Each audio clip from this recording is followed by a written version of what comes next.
तो दोस्तों पिछली वीडियो में हमने प्रश्नावली 5.1 के क्वेश्चन नंबर 1 को कवर किया था। अब हम उसी को आगे बढ़ाते हैं। देखिए अब क्वेश्चन नंबर है हमारे पास 2।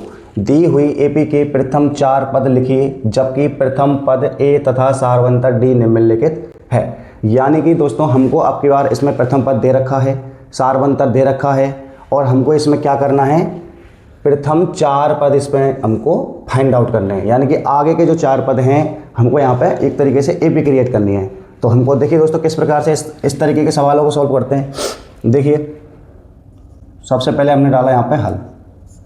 अब देखो सबसे पहले मेरे को प्रथम पद यानी प्रथम 4 पद चाहिए। तो पहला पद कौन सा हो जाएगा, पहला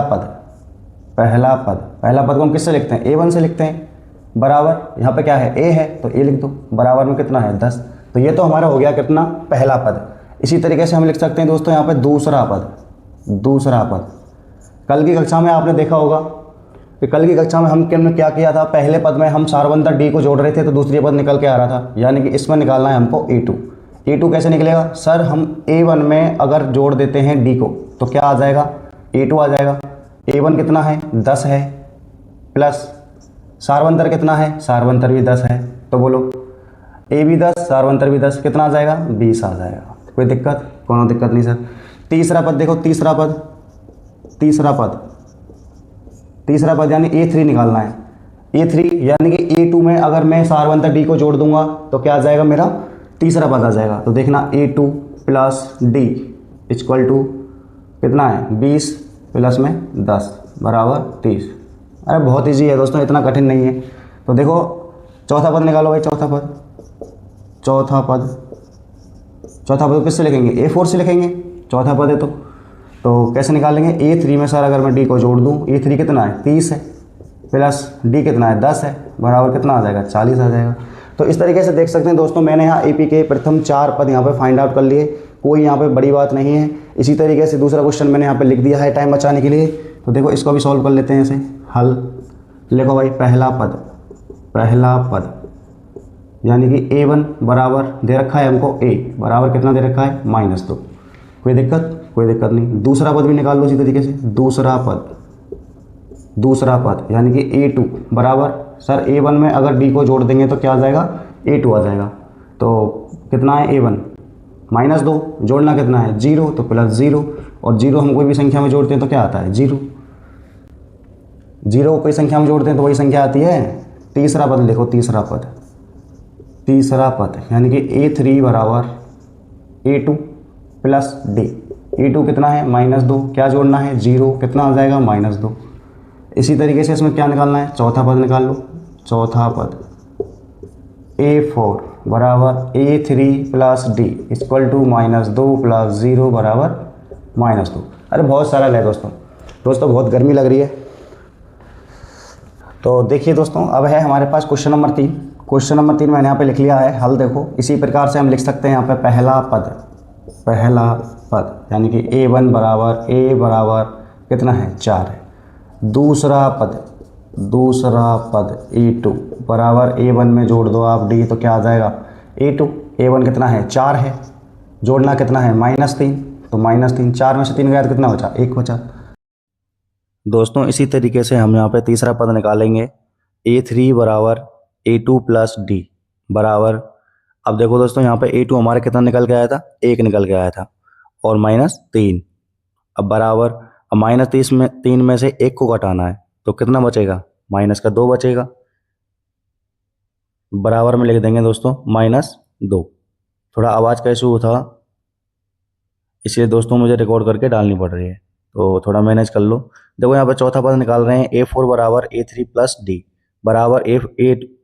अब a3 यहाँ पे कितना निकल के आया था -2, तो -2 में क्या जोड़ना है, d जोड़ना है। d कितना है -2, क्या हो गया, गलत हो गया कि, हाँ ये शायद गलत हो गया यहाँ पे थोड़ा सा। दोस्तों यहाँ पे थोड़ा सा देख लेना कि आवाज़ के इशू की वजह से यहाँ पे -2 और वो d, तो d कितना था -3, तो यहाँ पे जो आना चाहिए था वो आना चाहिए था -5। तो ये थोड़ा सा गलत हो गया, इसको देख लेना। तो पहला पद बराबर a1 बराबर कितना है -1, और दूसरा पद कितना आ जाएगा, दूसरा पद आ जाएगा आपका -1 और इसमें अपन जोड़ेंगे क्या, डी, तो बराबर कितना आ जाएगा। तो देखो दोस्तों -1 प्लस 1/2। अब यहाँ पे आप लघुत्तम लेके इसको सॉल्व कर सकते हैं।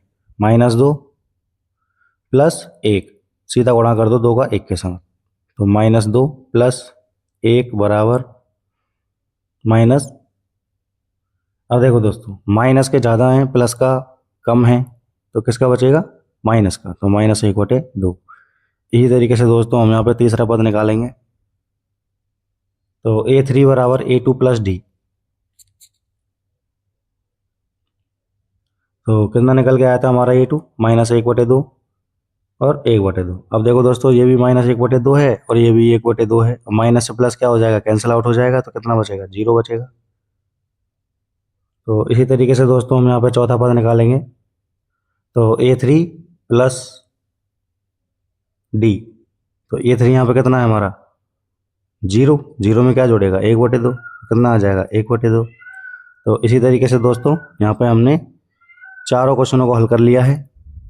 थोड़ा आवाज़ का इशू है, लेकिन मैं वॉइस ओवर करके आवाज़ डाल रहा हूँ। अब देखो दोस्तों इसका लास्ट क्वेश्चन रह रहा है, 5वां क्वेश्चन, उसको भी सॉल्व कर लेते हैं हम, क्वेश्चन नंबर 2 का। तो देखिए यहाँ पे मैंने यहाँ पे मिटा के और टाइम बचाने के लिए ये काम कर दिया है। तो पहला पद हमको यहाँ पे दे रखा है -1.25 और डी दे रखा है -0.25। तो A1 का मान लिख लो ऊपर से -1.25। तो इसमें दूसरा पद निकालेंगे। दूसरा पद के लिए क्या करेंगे, पहले पद में डी को जोड़ देंगे। डी कितना है हमारा, -0.25। अब देखो दोस्तों ये 1.25 का मतलब क्या है, ₹1.25, और 0.25 का मतलब क्या है, चवन्नी, यानी कि ₹1.25 में चवन्नी जुड़ रही है। तो कितना आ जाएगा, ₹1.5 आ जाएगा, वो भी किसका, माइनस का, यानी कर्जे में चले गया माइनस का ₹1.5। अब देखो दोस्तों हम यहाँ पे अगला पद निकालेंगे, लेकिन वो वहाँ पे लिख दिया था, इसको मिटा के कोई दिक्कत नहीं है। देखो तीसरा पद निकालेंगे अब, A2 प्लस डी। A2 कितना आया हमारा, ₹1.5, यानी एक माइनस का 1.50। अब इसमें अपन को जोड़ना है 0.25, तो यह आ गया -1.75। यहाँ पे हम दोस्तों चौथा पद भी निकाल लेंगे, तीसरे पद में डी को जोड़कर। तो देखो तो माइनस का कितना आ गया दोस्तों, 2 आ गया। इसी तरीके से दोस्तों हमने यहाँ पे क्या किया है, सवालों को कर लिया है। दोस्तों अगर वीडियो पसंद आई हो तो वीडियो को लाइक करें, चैनल को सब्सक्राइब करें, और दोस्तों बहुत मेहनत लगती है वीडियो बनाने में। तो मिलते हैं अगली वीडियो में क्वेश्चन नंबर 3 को लेके, तब तक के लिए जय हिंद दोस्तों।